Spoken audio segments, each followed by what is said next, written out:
Studios. KLOK proudly presents to you the prominent attorney Shah Peerally for the Shah Peerally Law Show, coming at you with over 50,000 watts of power. The Shah Peerally Law Show, where all your views matter.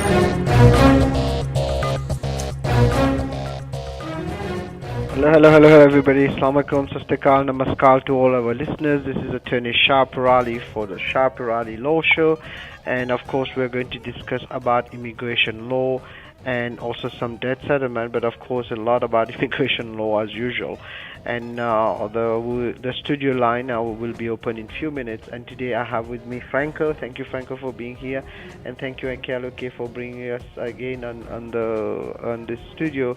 And for the new listeners, just to let you know, this we have been doing this show now almost going on 8 years. In 2 months it will be, I think in 3 months it will be 8 years. So I wanted to thank you all.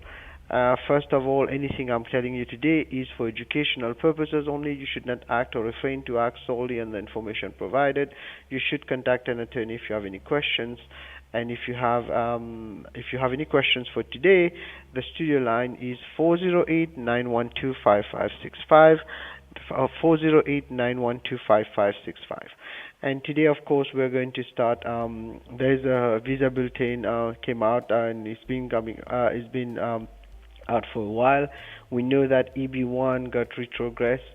Next month is retrogressing, but that doesn't mean you cannot file your EB1. By the way, you will still probably be able to file for the adjustment of status and the EAD, but you won't get the green card immediately. But at least we have that in hand.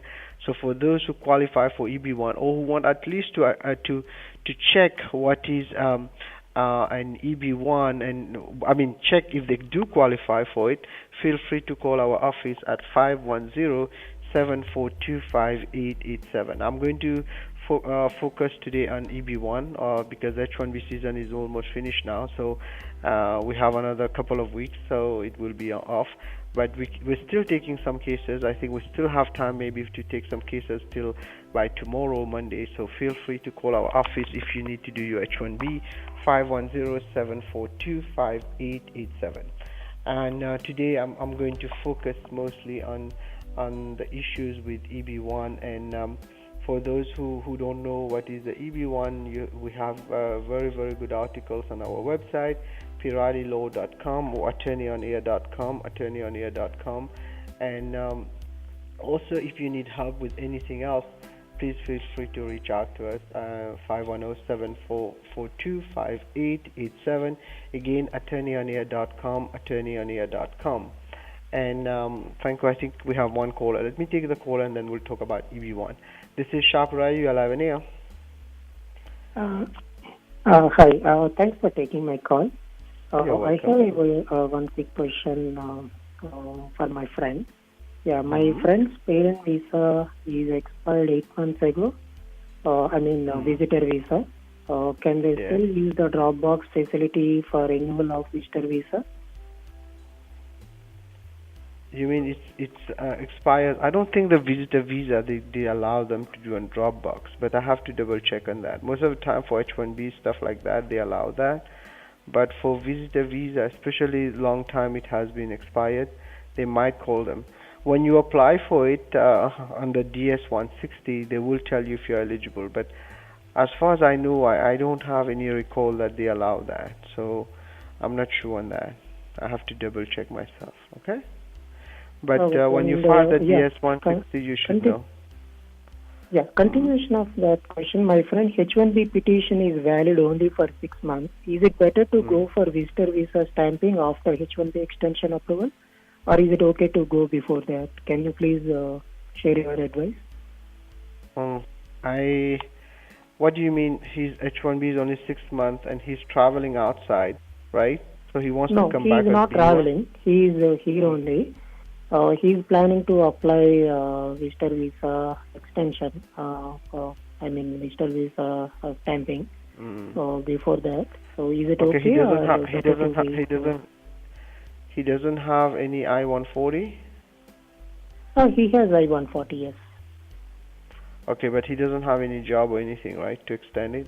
He has a job and he has 140, but his question is he has to wait until he will get the H1B extension approval, or is it okay to apply for visitor visa extension? Why would he apply for the visitor visa if he has an I-140 and he has a job? No, not for his. This is my continuation of the previous question. So for his parents, their visa got expired. Yeah, visitor visa. Yeah, the visa got expired. They have to reapply for the visa. There's no extension of visitor visa. So I'm a little bit confused about your question. No, let me clarify. So they have to apply for the visa. The question is his H1B is going to expire in 6 months. And he's planning to apply for the extension. Okay. The parents are here in the U.S.? Yes, he's in the U.S. and he has a job. No. He's applying for extension, and he wants to know if his parents can apply for the visitor visa. He should apply now or wait when his extension is applied, right? Exactly.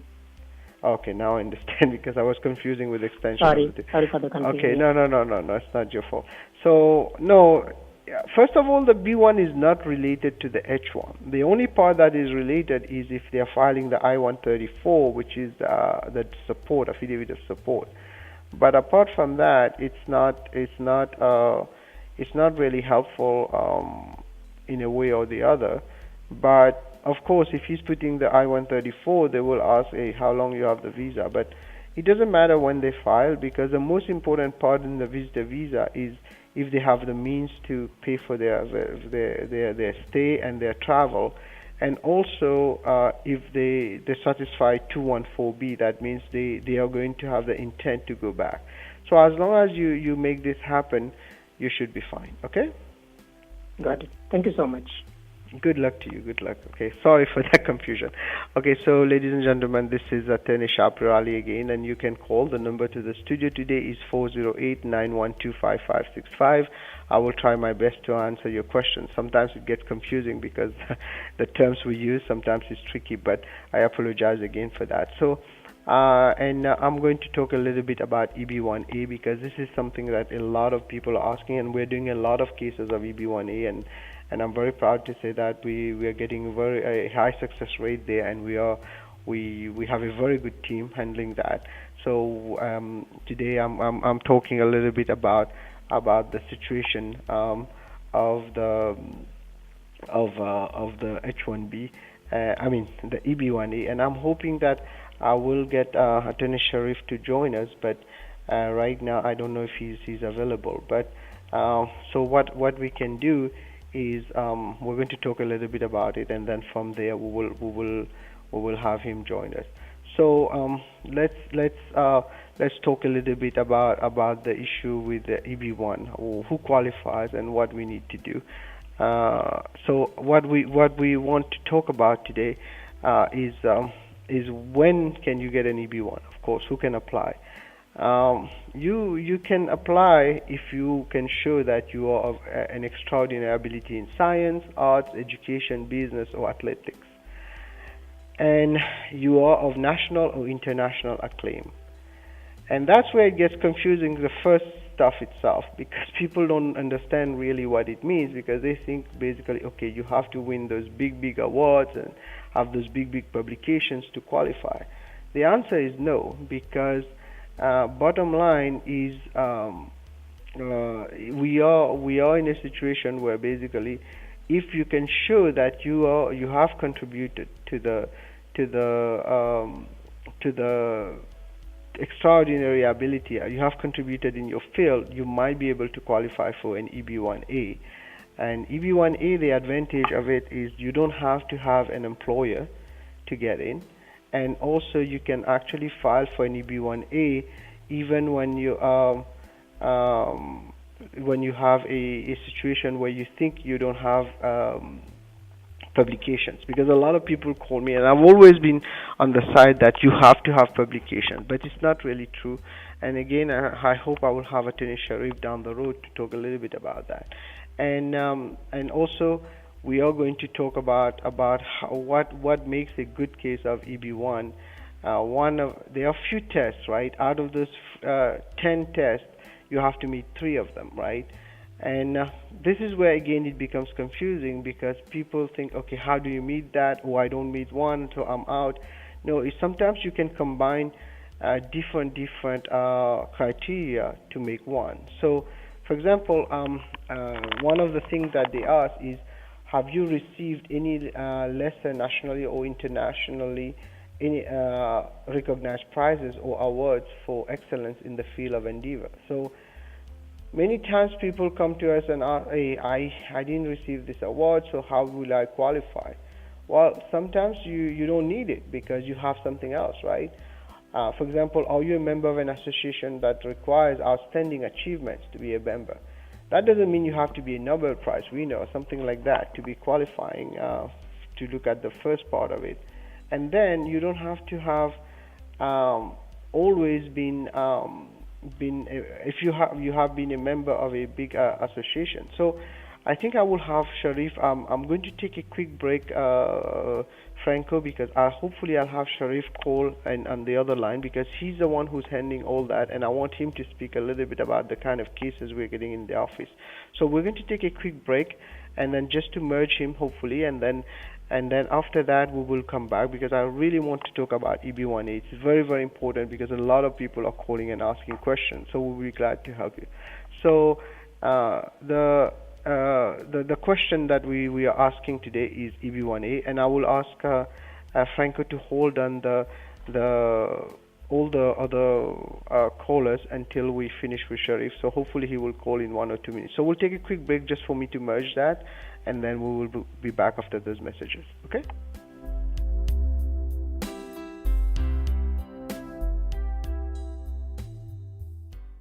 Beerables Inc. is an e-solutions company that provides custom web design, web application development, and internet marketing services to individuals and businesses.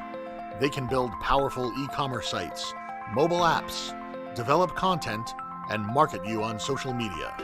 They can help manage your brand's reputation and provide rock-solid customer support.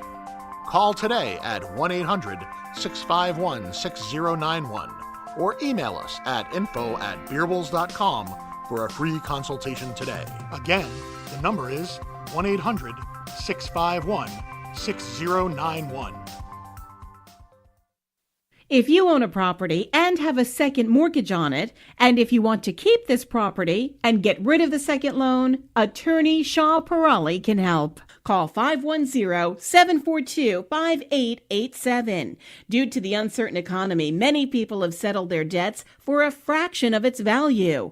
It's recommended to use an experienced lawyer to deal with it. Shah Peerally is an experienced debt settlement attorney and has handled hundreds of such cases successfully. There are no upfront fees for debt settlement. Only when you win, you pay. Call Shah Peerally, attorney at law, at 510-742-5887 or visit yourdebtsettlementattorney.com for a free assessment. This is just an advertisement. No attorney-client relationship is established by this ad. The law does not guarantee success. Call 510-742-5887.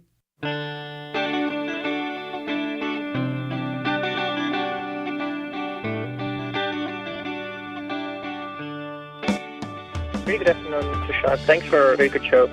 Thank you for the show and all the information that you're providing. Hi, Shah Peerally. Thank you so much. Hi, Mr. Shah. Thanks for doing this program. Hi, Shah. Thank you. Hi, Shah. Thanks for picking up my call. Hi, Shah. My name is Kunal. Let me thank you for this wonderful show. It's been a tremendous help, actually. Mr. Shah Peerally, thanks for sharing the information. Good afternoon, sir. I would like to congratulate. It's a wonderful show, and lots of people are getting benefited in different areas like immigration and settlement and all. Yeah, good afternoon. So, first of all, thank you very much for providing all this useful information. Really appreciate. I've been listening to your shows. I know I've been listening to your shows only on Mondays, but I from now on I'll try to make it a point to listen to it, the other days also. Thank you for doing such a great show. Thank you for taking my call. It's a wonderful show. Hi, good afternoon, Mr. Shah. Appreciate your talk show and daily listener for this, and it's very informative. Yeah, hi, Shah. Thank you for taking my call. Hi, Rajesh. Hi, thanks for taking my call, and first of all, thank you very much for your service to the community. So, thanks for briefing up the current situation. Unfortunately, It's affecting but the good people as well whose aspiration is this country. Thanks. Mr. Shah, thanks for taking my call. You're welcome, sir. Hi, this is Ravi. Thanks for taking my call, Shah Peerally. Hello, is this Mr. Shah Peerally? Yeah, this is Shah. You're live on air. Yes, good morning. Thanks for taking my call. Good, thanks. Happy holidays. Oh, thank you, and the same to you. Hi, sir. It's a great show.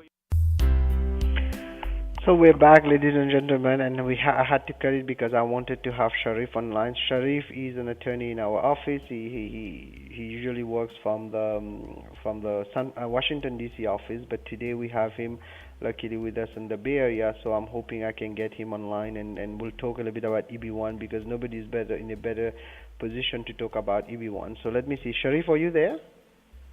Yeah, I'm here. How are you doing, Attorney Shah? I'm doing well, Sharif. So, Sharif, tell us before we start. Tell us quickly about yourself and your credentials quickly, and then also about some of the cases you have worked on. Sure. Well, I come from both a business and legal background, and have completed my studies at the University of Pacific NewGeorge, and am an attorney practicing in Washington, as well as doing immigration cases all over the country. As you know, our focus has really been to help those individuals that have been stuck in the EB2 queue. It's a matter, I think, of justice. Looking at the situation, seeing so many talented, wonderful people that can make important contributions to this country that are being discriminated against based on their country of origin. So, I've put my energy, my effort, and legal knowledge into developing solutions for those folks, and hopefully we could, we've had great, thank goodness, unbelievable success in that regard, and that's something we hope to continue as long as necessary, and also just general business practice, helping set up companies, whether it's a company that's in the Middle East or in South Asia that's looking to set up in the United States and move over their managerial or executive team, and just overall doing our best to make people's lives more comfortable and better. So that's what we're here to do. Under your guidance, of course, and that's really been inspirational. So I appreciate the opportunity being here. Well, now at this point, I think you know a lot more than me with an EB1, so I wanted to thank you for that, and the success rate has been amazing. We have pretty much almost 100% now since you came in, and I really appreciate that. And I wanted you to, there are a lot of questions that people ask on EB1. What will you tell an engineer or our listeners that are listening here? Can they get an EB1A? Because we are talking about EB1A here, where you don't need an employer to file. So can you tell them if it is that hard? Because a lot of them think it's very, very hard to obtain it.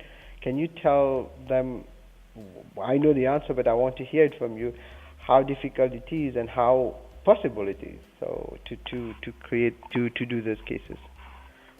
Sure. It is a challenging area of the law. There's no doubt about it. We shouldn't be naive or think that it's something that's going to be extremely straightforward. At the same time, it's very possible. It's doable, and I think one common misconception, lack of understanding that I see amongst individuals is they don't appreciate their accomplishments enough. Because for people that come, particularly for India, I think it's, we could focus on that because that's where there's a lot of need because of the EB2 backlog.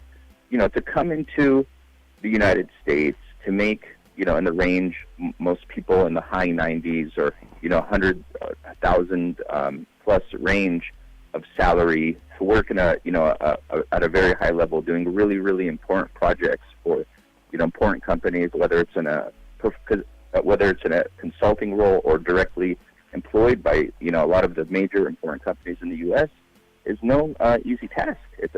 You look at the majority of, American citizens that are born and raised in this country, and they have done nothing near what a lot of folks from India have come to this country and accomplished. So it's really about polishing off those accomplishments, presenting it in the proper manner, and explaining to the adjudicating officer how and why this person meets the criteria. I think one thing that we do too much of is get caught up in the, does this person meet 3 criterion of the 10 criterion listed on the USCIS website? And of course, that's really, really important. But I think more important than that is the person needs to have the correct theme, the correct explanation of how they're going to benefit the country. And then we look deeply into their profile and try to extract and determine whether, those criterion may be met.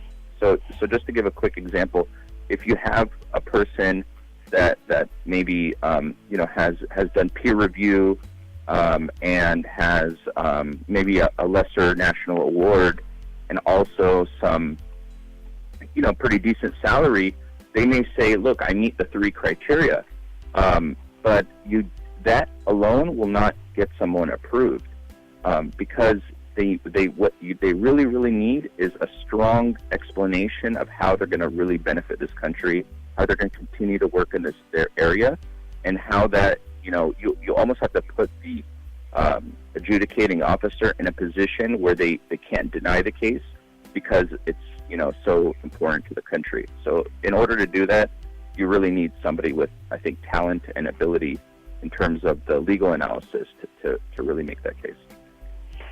Then the next question, which is where a lot of people ask us, Sharif, is do you need publications to make it to the EB1A? No, you do not need publications. That's because some jobs don't require you to have publications, or some professions don't require you to have publications. So if you look at the requirements of EB1A, I think a person is able to demonstrate extraordinary ability in different aspects. It could be extraordinary ability in business. So what that'll be measured by is not publications. It'll be measured by how much business and revenue you've been able to generate or economic impact you've had in the country. So that has absolutely nothing to do with publications. I would argue, and I look back at success stories over and over and what we've done right and where we could do better. I think that there are 2 really important things that one needs in order to qualify for EB1A. And that is that they have an original contribution of major significance, that you look at your professional profile and you say to yourself and to your attorney, what are the 2 or 3 most important things that I've done in my career? Take those things, polish them off, see how it's impacted the business, see how it's impacted folks around you, and use that to launch your EB1A petition. The second thing I think is really important is that you're employed in an important role. You're employed in either a critical or a leading role, and for an organization of distinguished reputation, and that has its own analysis. But I think having one of those 2 things would be, really, really important.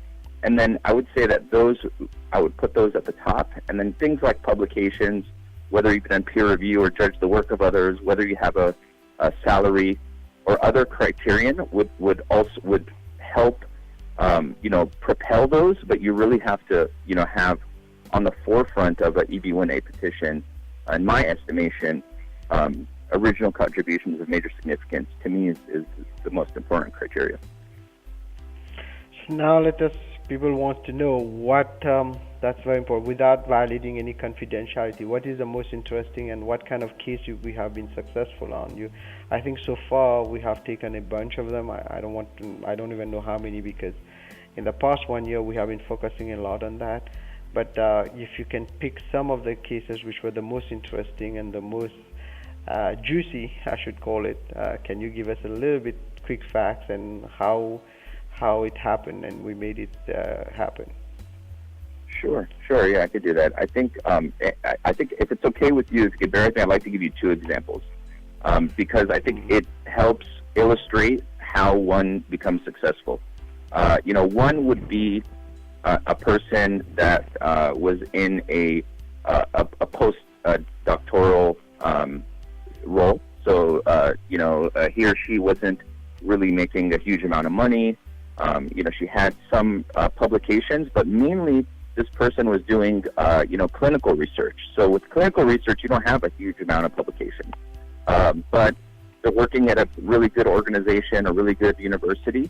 But the key for this person, and I think the reason why they were approved without any RFE, without any hassle, within 12, 13 days, was they worked so hard themselves to get the support, to get the people within her community, with the community of academics, to support her case, and that really put her forward above other candidates. So a lot of it just really depends on how hard you work. Other ones, for instance, we've done like accountants, so people that are really proficient in accounting. So different professions that you wouldn't even think of. Whether it's athletes or accountants or so many engineers.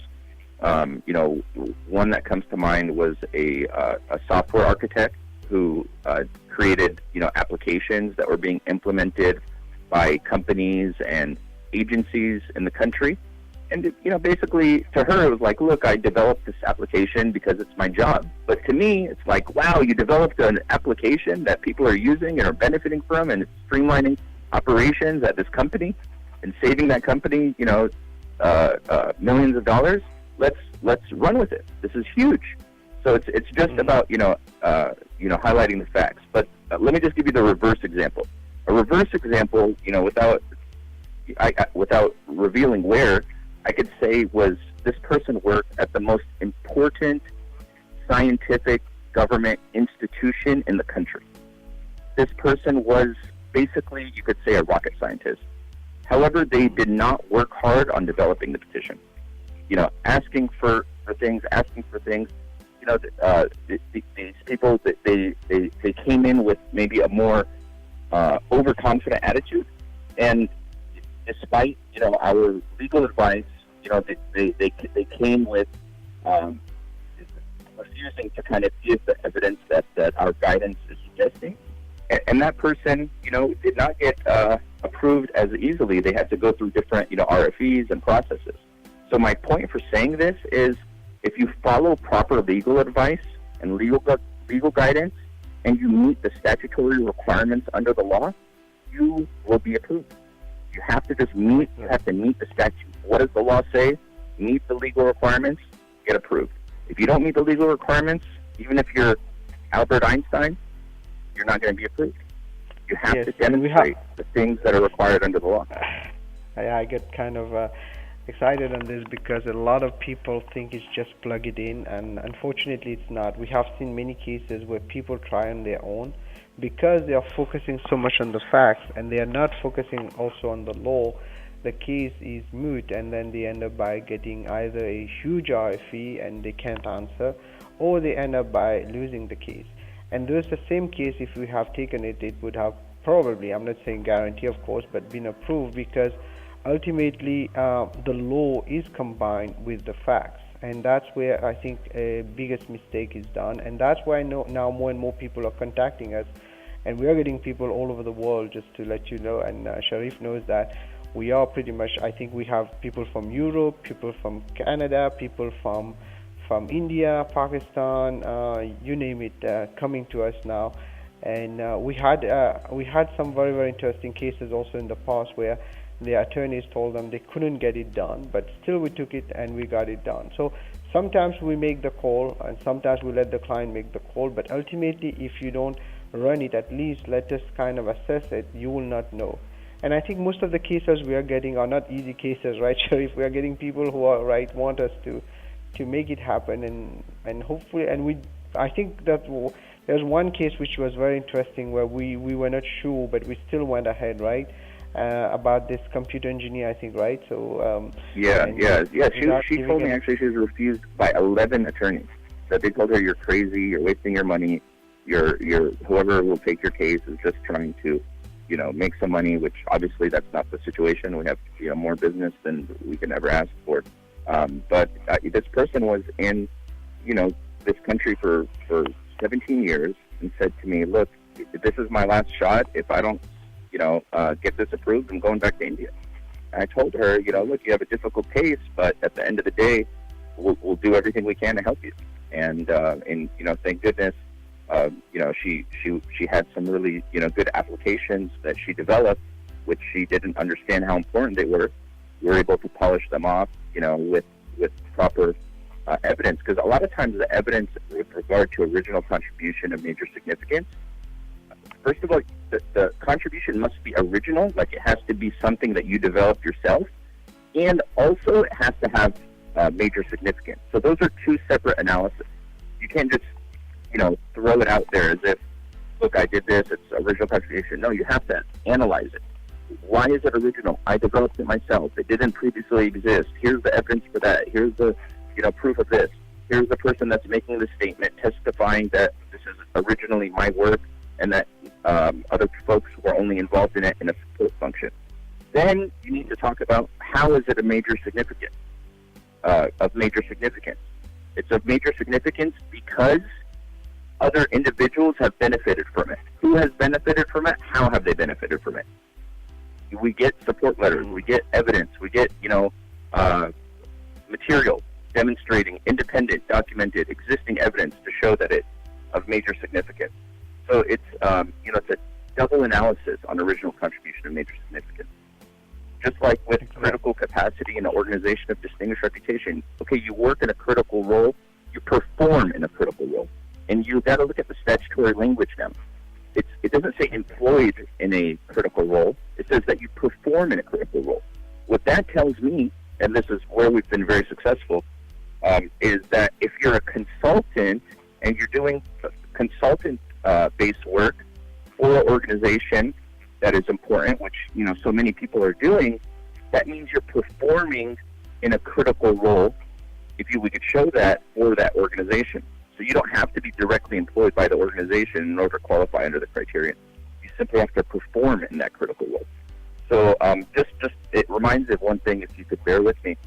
If you look at the way the present administration is analyzing these cases, or they're giving it a little bit more scrutiny, but the real change took place in that they are taking what's called a plain language analysis. You must meet the plain language of the statute. Whereas in the past, they would look at, the totality of the circumstances. Here, they're looking at just the plain language of the statute. So if the plain language of the statute says that the alien must perform in a critical capacity, it means simply that they must have performed or done some work contribution or it's not simply just employed or contracted. It's that they've performed. So I think that actually gives more flexibility. So, part of the skill of an attorney is to kind of use, we look at the government does, and we have to, adapt our approach in order to make sure that our clients' interests are being served. Exactly, and this is where it makes a big difference. And I'm getting a lot of calls where people are basically telling us, how is it happening? Because we tried and we failed. How come you guys are going to do something different? Well, this is the thing, and I wanted to point that. And by the way, for people who need help, give us a call at 510-742-5887, or you can visit our website at peerallylaw.com or just attorneyonair.com. And I have with me today Sharif Silmi, attorney with our Washington office, and Sharif is with us helping on all the EB1. He's actually in charge of the department, and now luckily we have Sharif in the Bay Area to help. So, and that becomes a big asset. Instead of focusing on Washington DC, we're focusing on the Bay Area itself, and I think we can handle a lot of those cases, and I'm very proud. So now, Sharif, let's move to national interest waiver. I know for people from India, national interest waiver might not be that attractive, but at the end of the day, having an I-140 approved to a national interest waiver is also good, because it allows them, especially if they don't have what we call another I-140, to extend their H-1B, or ultimately, if the days become current, they get their own green card without having to go to an employer. So I don't know if you had a chance to I think you work on a few of those national interest waiver, although you have been focusing on EB1. Do you have a chance? Can you tell us a little bit about national interest waiver? Sure. I think, the key for national interest waiver, obviously, is that you don't need a labor certification. So you can, again, self-petition, and demonstrate your abilities, your strengths, your meeting the criteria individually without an employer. So that's, I think, really the most important thing to note off the top. But yeah, I mean, as Shah said, I mean, this is really important to a lot of people in order to make sure that, especially if they're an H-1B, that they could continue. One thing I think, if you look at the more recent case law on this, we really need to, ultimately the case is going to come down to whether the interest of having the person remain in the U.S. and continue to work in the U.S. Becomes stronger than the interest in having a labor certificate, for the government to have a labor certificate done. So basically to protect U.S. workers. So I think that one approach I've seen and works very well is, and this isn't for everyone, but I think if you're in this class of individuals, you should absolutely apply for national interest waiver. And that is where they work for a company or agency that, as a matter of policy, does not sponsor foreign workers. So I've had such cases where, for instance, a person worked for a state agency, and that state agency just, as a policy, doesn't sponsor foreign workers. So in that case, the person's doing important work, and you have the absolute best reason for not getting a labor certificate, and that's because your company doesn't apply for labor certification. So just as a kind of initial thing, if you're in that situation, you should absolutely contact our office and make sure that you file for national interest waiver, because that's your ticket right there. Beyond that, it's important to note that national interest waiver is a lot easier to meet than EB1A. There are only 2 of 6 criterion that are usually there, and also you have a lot more, I think, relevance for your educational background than in EB1A, where it's mostly based on your professional work. So just overall, I think because one of the factors that you need to analyze is that you are well positioned to perform the area of national merit. So you work in an area of national merit, and then you have to demonstrate that you are personally well prepared, that you have the tasks, the skills, the knowledge to perform in that area of national merit. And then lastly, that there's a good reason not to get a labor certificate. So ultimately, I think that you should definitely go for it if you're in a situation where you cannot get employer certified sponsorship. And again, another thing which is interesting, just like EB1A, national interest waiver doesn't require an employer. We have done one of the case I personally kind of handled with the team was the case we had for someone working with NASA, and we have been successful with that. And we had a bunch of other cases where I remember a case for someone who was a reporter from Pakistan, and we had also we have a bunch of cases, but the one that I always remember because those were the tough ones. But we have done a lot of them, and I'm very proud to say we have a very, very good track record on that. And now with Sharif, we have a better track record, and I really wanted to thank him because many of those cases you see coming out been excellent. And also to Aditi, who is also in our office, she has done an excellent job also with those cases.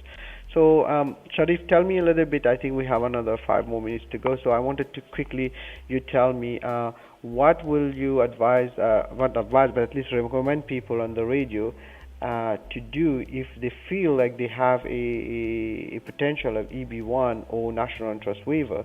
What is the best? What do you need quickly from them so that we can at least do a quick evaluation and then move to the next step? Sure.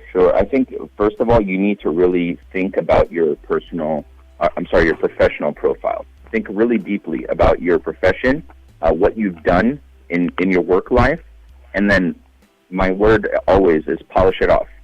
Polish it off, put it on a resume, put it on a CV, and send it to us. Let me look at your CV.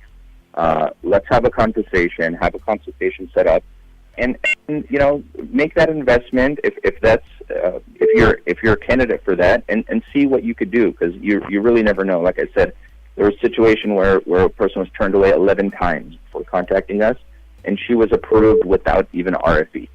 So there's ways to do this. You have to really understand this area of law before you can, to really make that determination, and that's why having a consultation with a lawyer is really important. The other thing I would say is there is flexibility in the criterion, and that those criterion alone don't determine whether or not you're going to qualify for EB1A. The most important thing is you're going to make a benefit, a future prospective benefit to the U.S., and also that you're going to continue to work in your field. So it's not only demonstrating sustained claim through the 10 criterion, it's also a broader, thematic approach that needs to be done. So I guess, one thing I like to tell my clients is that it's part science, but it's mostly art. So let the artists do their work. Exactly. And then also, of course, we don't have that much time now to go, but I wanted to say that we also have helped people with EB1C. This is another thing that many people... Can you quickly cover EB1C, which is the green card for L1A, but you don't have to be an L1A. Quickly cover that and let people know what can be done so that they know it's possible or not. Sure. I mean, so EB1C is for a multinational executive or manager. It's again first preference immigration petition, so you're not going to be stuck in the EB2 queue, for very long. And the requirements are that you have been employed outside the United States for one of the 3 years preceding entry into the U.S. And you're employed by a firm or company that's seeking to enter the U.S. To open or already exists in the U.S. So as Shah was alluding to, you don't necessarily have to come to the U.S. on L1A. You simply have to have worked for one of the 3 years preceding your entry to the U.S. So, for example, if you worked for, let's say, General Electric India for, a minimum of 1 of 3 years in a managerial position, and then you come to the U.S. for a different reason. Let's say maybe you came to do your PhD or something, or you came to work in a different company, and then you get an opportunity to work at that same company you worked for in India that has an office or headquarters in the U.S., then you can file under EB1C. And it could really be any company. It doesn't have to be a large organization. It could be, for instance, we've done this with a company that was a broker of nuts. So that company had 3 or 4 employees in India. They wanted to start a branch office in the United States. Having worked, 1 of 3 years there, they were able to do that. So there's lots of different ways, but the point is, if you're already in the U.S. and you've worked 1 of 3 years preceding your entry into the U.S. for an organization that you could now work for in the U.S., then that's absolutely an opportunity for EB1C, and you need to look at that situation. Exactly. So, Sharif, I think we have only 2 more minutes to go, so could you give us a quick conclusion, what you will recommend people to do if they feel, if they are not sure or they want to go ahead, what they should at least send us to work with or contact us to work with? Sure. I think if I could use this time to talk a little bit more about EB1A, because I think that's the area where there's so many misconceptions out there. There's first of all, a lot of the information you read on the internet, with all due respect to those websites, I don't want to name names, but there's misinformation out there. It's not correct. You really need to look at what does the statute say, what does the law say, and what does a lawyer going to tell you, because every case is unique and every case is different. So, and the other thing I would caution people against is do not depend on your company counsel, because your company counsel, their duty as lawyers is to the company. It's not to you as an employee. So you need to find your own independent counsel to represent your interests. So please, with all due respect to those companies, those lawyers aren't doing anything bad. They're doing their job. Frankly, if I was a company attorney, I would be looking out for the company as well. But, thankfully, I'm in a position where I represent, hardworking individuals, so that's the people I look out for. So just make sure you get your own independent counsel, and don't just go where the wind blows and follow, non-attorney advice as well. So thank you so much, Sharif, for being with us today, and hopefully we will get you next week or the week after to talk a little bit about other visas we have not talked about. And today the focus was on EB1, ladies and gentlemen. And as Sharif has mentioned, it is very important that you check with attorney. And the truth is that not every attorney, because now we're getting calls from other attorneys to work on cases because they are not able to find how to do those cases. So the truth is, it's just like anything, right? So you have 10 doctors or you have 10 lawyers. Not everybody is equal, unfortunately. So just because you went to another lawyer, he said no, doesn't mean the second lawyer will say yes. Or you need to make sure also the lawyer has good reputation, because someone can say yes, just take your money, and then that will not work. So this is important too. And thank you again, Sharif. And I hope I will get you back maybe to talk about E2 and other visas soon. And just to let people know, for national interest waiver, it's an EB2. If you were born outside India, for example, you might be Indian, but you were born outside, you might be able to take advantage of that. So thank you so much, Sharif. I hope to see you soon in the office. So take care. Thank you, Shah. Take care. Take care. So, ladies and gentlemen, now we are almost done. I just wanted to thank you all for listening to the show. And before I pass this to Amit, I just wanted to recap. Today was EB1, and number 2, if you need help even on H1B, give us a call, 510-742-5887, and the website attorneyonair.com. And also I wanted to talk about debt settlement quickly. If you need help with your credit cards, second mortgages, etc., please feel free to call us at 510-742-5887. The blog to check on this is yourdebtsettlementattorney.com. yourdebtsettlementattorney.com. We can help you get rid of your second mortgages sometimes. Not that many now, but many times is credit cards, etc. So, ladies and gentlemen, I wanted to thank you, and again, thanks Sharif for having explained all those petitions, which has always been a confusion, and he sees it in a different angle, and I wanted him to be both. Just to let you know, Sharif is with us. We're on the same team, so anytime you call us, we can actually have him assess your case. The number is 510-742-5887. Only me and him assesses. We do assess all the EB1 and national interest waiver cases. Again, 510-742-5887. Anything I told you today, again, is for educational purposes only. You should not act or refrain to act solely on the information provided. You should contact an attorney if you have any questions. attorneyonair.com. Thank you.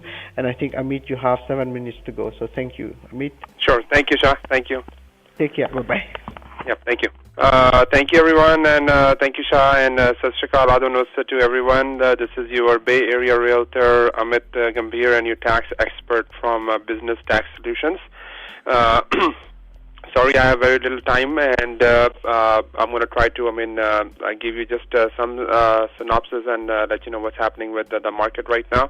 And so that way, if you have any question, you can call me. Number to call me is 510-299-9361. It's very kind of rainy, season, so stay dry and be safe while you're driving. So, don't text and drive because the conditions are very, very bad out there.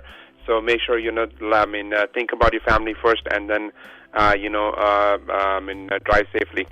So on the other hand, it's tax season right now, and agar you taxes parwane hai ke nahi, you want to get your taxes done, to see sochte pe ho ke should I do it, should I not do it? You are actually thinking about working with somebody who can help you out in getting it done on time. You can definitely give me a call. I can help you out. Asi taxes bhi karte hain kya?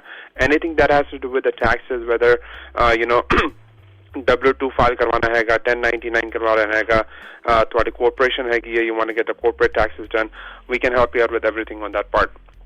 The ਸਾਡੇ cost हैगे, it's very, very cost effective. It's not too high. Per W2 I am charging only $75, which is per W2. So $75 per W2, and then per 1099 form I'm charging $100 only to file the taxes. On top of that, corporation, their charges again is $250 that I'm charging to file the corporate taxes. and obviously the time has already passed, but if you have filed the extension and you have the paperwork ready, you can call me and I can help you out with that. On top of that, if you want to form any LLC or any corporation for yourself, we can definitely help you out in that as well. And for accounting and bookkeeping, I can definitely take care of that for you as well, and we are only charging $1,800 for the whole year. So these are like very, very, good pricing for you, so that way it's not breaking your pocket. Plus, sari यही कोशिश रहती है कि we are trying to get you the best refund possible based on the numbers you're going to provide and whatever is going to be on your taxes, if there's any carryovers or anything from previous years. And the other thing you need to make sure is you're claiming your foreign accounts as well, if you have anything over $10,000, in foreign accounts. So we can definitely take care of that part as well for you. There is no extra cost to do the foreign F-bars from our side, but we can definitely take care of that for you on that one. So again, like I said, this is a tax time, and if you do want to get it done, give me a call. Number again is 510-299-9361. Our office it's in Fremont, and we can take care of it and get it done for you in timely manner. And the last day to file the taxes is April 15th, and this is a great way to get it done with us, because agar tusi makan bhi khareedna hai, you are planning to purchase a house, it's going to help you out both